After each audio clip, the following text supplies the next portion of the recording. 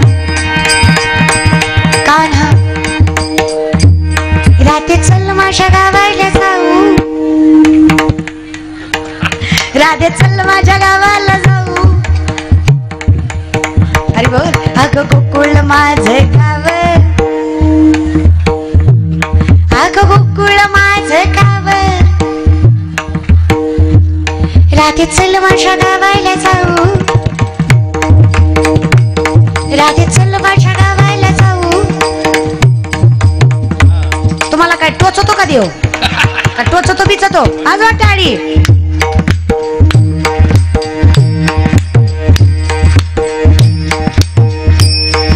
चंद्रभागेच्या तीरी थांबला हरी तो पहा विठेवरी विठ्ठल विठ्ठल जय विठ्ठल विठ्ठल जय विठ्ठल विठ्ठल वा जय विठ्ठल विठ्ठल जय विठ्ठल विठ्ठल जय विठ्ठल विठ्ठल टाळ ओ विठ्ठली माझे माऊली ओ विठ्ठली माझे माऊली ओ विठ्ठली माझे माऊली माझे माऊली ओ विठ्ठली माझे माऊली ओ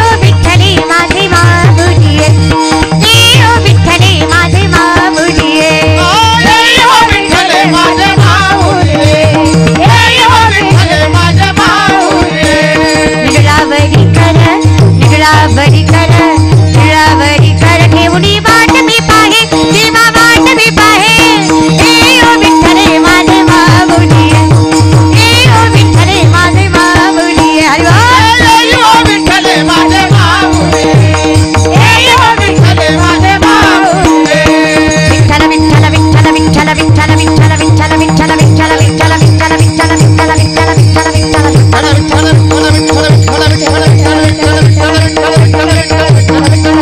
विठ्ठल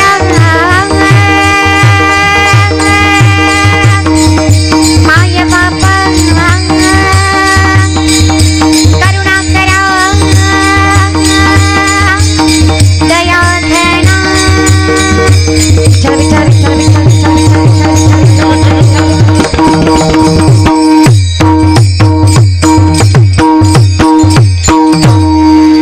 विठ्ठला